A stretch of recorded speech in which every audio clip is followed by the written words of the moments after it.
ये अभिनेत्री पड़ोसी देश के सबसे बड़े प्रांत की मुखिया मंत्री हैं। इनका मुखिया मंत्री बनना इतिहास की एक अद्भुत घटना मानी जा रही है। जानते हो क्यों?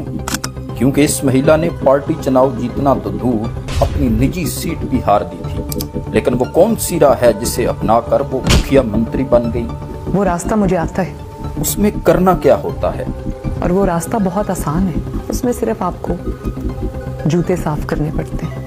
इनके राजनीतिक कार्यकाल को समझने के लिए इनकी निजी जिंदगी से शुरुआत करना होगी, मगर सावधान होकर, क्योंकि उनकी कर्मचारी तो चुनौती दे चुकी है। मैडम चीफ मिनिस्टर की तौहीन किसी सूरत में पॉइंट स्कोरिंग के लिए और टिकटॉक पे और सोशल मीडिया पे लगाने के लिए उसकी इजाजत हरगिज नहीं देंगे। ये बिल्कुल रेड लाइन है हमारी। तो जनाब, बंदा है ना चीज आपकी रेड लाइन को क्रॉस करना चाहता है, मतलब आपकी रेड लाइन को ना काली करना चाहता है।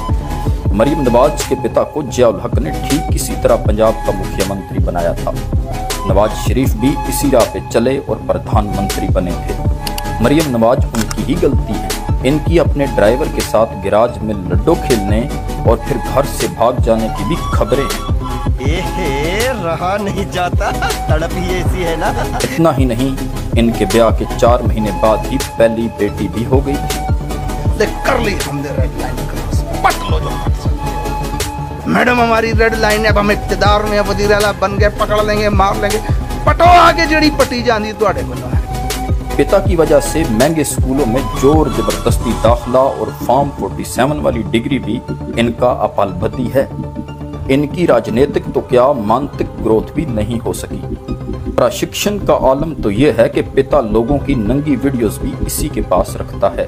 वो वक्त आने पे जब मियां साहब मुनासिब समझेंगे वो उसको इस्तेमाल करेंगे। 1 से ज्यादा रिकॉर्डिंग्स हैं। दल्लाहारा परिवार की इस निशानी ने प्रशिक्षण में भ्रष्टाचार, व्यभिचार और बाल प्रयोग ही सीखा है।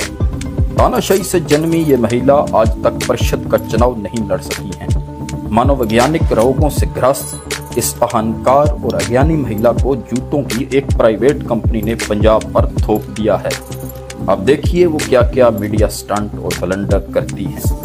जनता को आप मूर्ख समझना बंद कर दीजिए। इस प्रकार की बचकाना बातें किसी के गले नहीं उतरती। लोग मजाक उड़ा। जहाँ की जनता इमोशनल है, चूतिया नहीं।